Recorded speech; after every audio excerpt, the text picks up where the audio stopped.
Falar com ele, que é apresentador aqui da Rede Alesp. Muito bom dia, Sérgio Everton. Seja muito bem-vindo a esse jornal, tudo bem? Olá, Guga. Bom dia, Carol. Bom dia também aos nossos telespectadores, né? E nossos ouvintes aqui, claro, da nossa Rede Alesp, Guga. Bom Muito dia. Importante. Oi, Carol. Bom dia, Sérgio, conte as novidades. Você Oi. todo dia aí tem as boas notícias, né? Você tenta focar aí sempre um lado bom, né? Sim. Dessa pandemia. Então, conta para nós aí algumas notícias que são boas aí. Eu tenho certeza que você as tem. Sim, sem dúvidas, né? Lógico, voltado aí, né, a nossa pandemia que a gente está passando aí, nossa, que eu falo, nossa, de todos nós, do mundo inteiro, né? Que é esse coronavírus. Então, o que eu tenho aqui, olha, as proteínas no sangue podem, isso é muito bom, viu? Muito importante, prever a gravidade aí do coronavírus, né? Os cientistas descobriram 27, viu, Guga, proteínas essenciais no sangue de pessoas aí infectadas com essa Covid-19, que disseram que podem agir aí com biomarcadores que preveem, né, o quão grave ou quanto é grave um portador da doença, o portador de doença pode ficar, né? Uma pesquisa publicada num periódico científico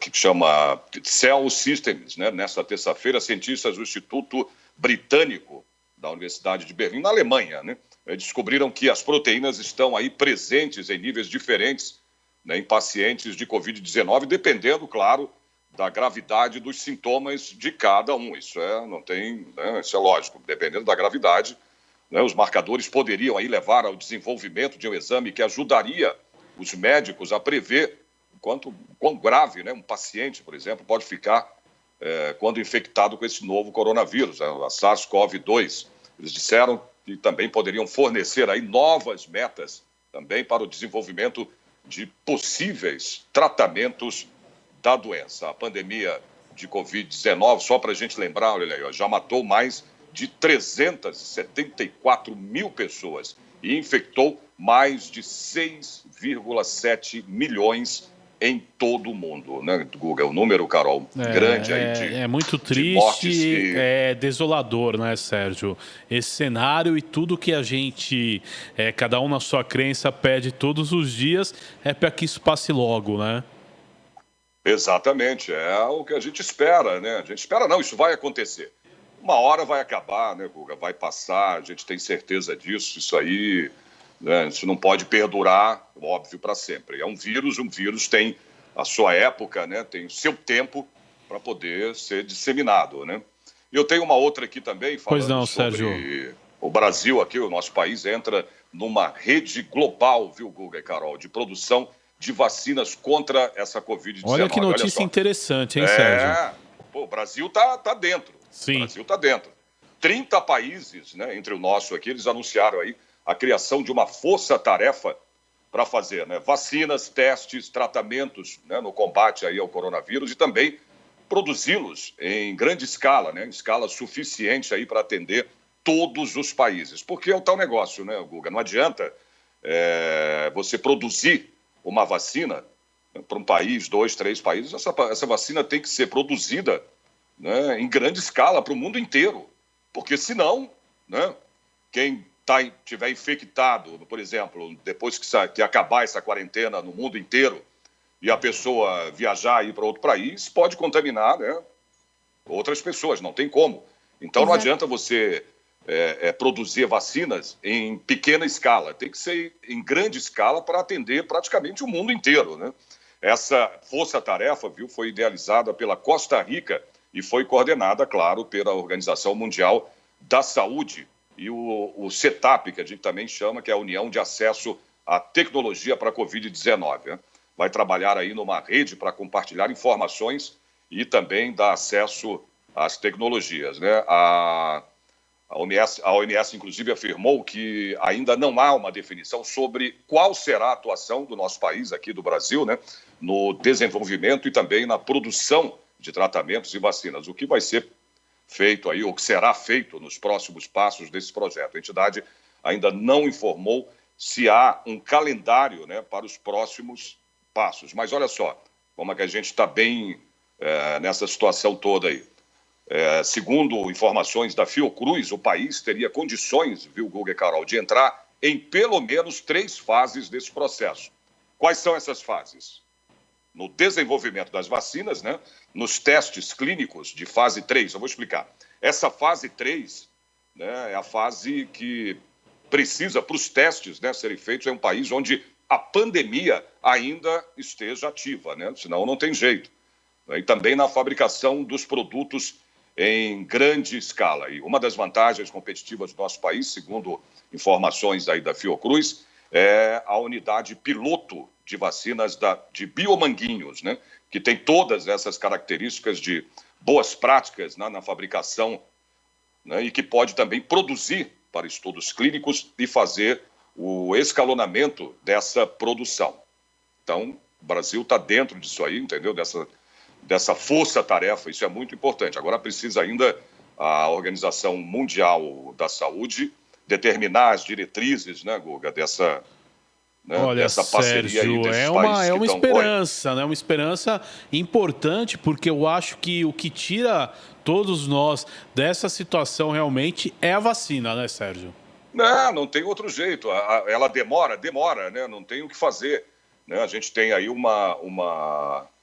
como é que se diz? Um tempo, né? Sempre foi dito isso, não só na situação que a gente está com esse coronavírus, como em outros vírus, né, passados, como a espanhola, né, a gripe espanhola, H1N1 e outras vacinas aí que levam realmente o tempo entre 1 ano, 1 ano e meio, a 2 anos. E minha última notícia é o seguinte: o MEC, Sérgio. olha só, aprova aulas aos sábados e nas férias depois dessa pandemia aí do coronavírus. O Ministério da Educação autorizou que escolas utilizem os sábados e também o período de férias para cumprir a carga horária do ano letivo. O MEC homologou uma série de diretrizes feitas pelo Conselho Nacional de Educação para a reorganização, né, das atividades de instituições de educação básica e também do ensino superior. A decisão foi publicada no Diário Oficial, agora no dia 2, né?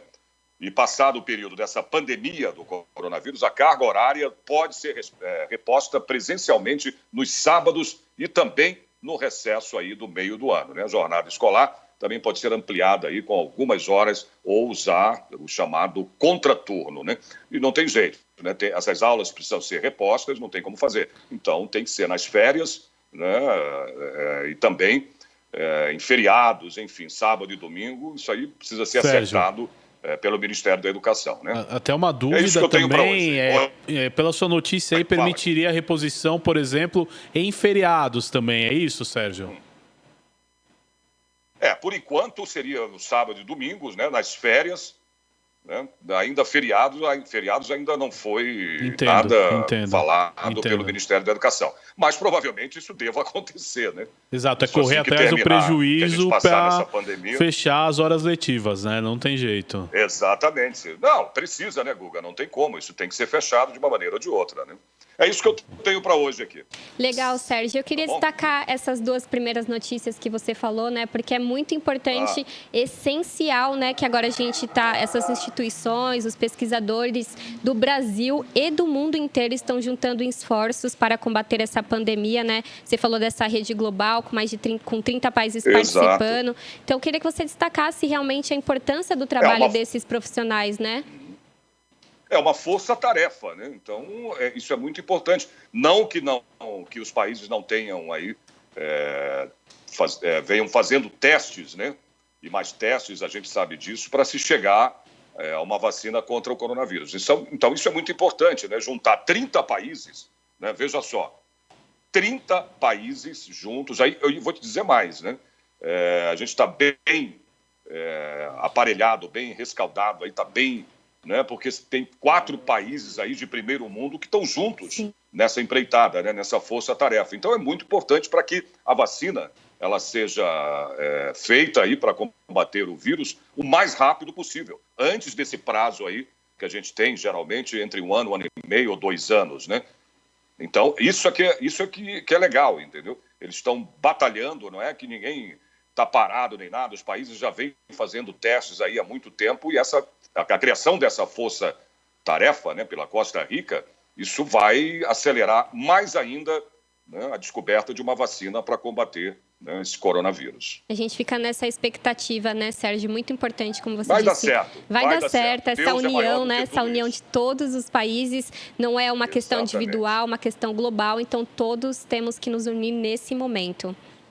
Não, é o que a gente tem que fazer, é isso. E cumprir, né, as determinações que a gente vem cumprindo aí, que é essa quarentena, porque o que importa é exatamente o isolamento, né? Não tem jeito. Por quê? Porque é vírus. Vírus pega em qualquer lugar, pega pelo ar, pega em qualquer coisa que você toque. Eu entrevistei um médico aqui, um infectologista, que ele falou, olha, eu falei, tem alguma solução? Ele falou, não tem, Sérgio, não adianta, entendeu? É um vírus, e qualquer tipo de vírus vai infectar o mundo inteiro.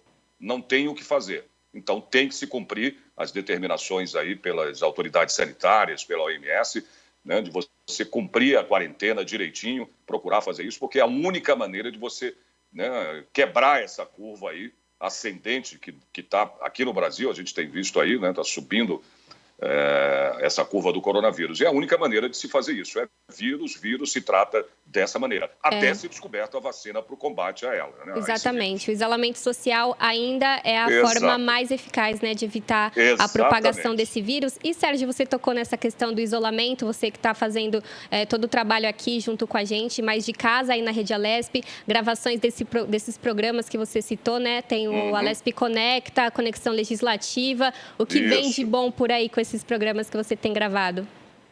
Olha, eu venho fazendo esses programas aqui bem interessantes, entendeu? Porque você pega profissionais, vamos falar do Alesp Conecta, né? Você pega profissionais especializados, né, em determinados assuntos, né? Claro que o assunto gira em torno dessa pandemia, não tenha dúvidas, né? Mas há explicações assim que muitas vezes você não vê, por exemplo, no noticiário, numa televisão, numa outra informação que você pegue, né, pela internet, tudo, e eles conseguem esclarecer bem melhor, né, toda essa situação que a gente vem passando, entendeu? É a parte mental da pessoa, né, como é que fica, né, numa situação dessa, porque eu sempre falo, inclusive, conversei com um médico ontem falando sobre isso, um psicólogo, né? Falei, o ser humano não nasceu para ser enjaulado, né, para viver preso. Então, isso afeta muito. Se você imaginar as maneiras que afeta o ser humano, é uma coisa impressionante, entendeu? E, por outro lado, no Conexão Legislativa, que é um programa mais dirigido, né, a parlamentares, a secretários aí, municipais, estaduais, né, o foco deles é também falar do trabalho que eles vêm aí desenvolvendo, né, os parlamentares, os nossos deputados aqui estaduais, as suas emendas para onde são destinadas, né, e também, claro, dentro do assunto do coronavírus, né, pandemia, né, a destinação de verbas aí para combater esse vírus, nessa pandemia. Então, é muito importante o que a Assembleia Legislativa, né, junto com a nossa Rede Alesp, vem fazendo, né, nesse momento de pandemia em que a gente está nessa situação, confinados, né, praticamente, de quarentena.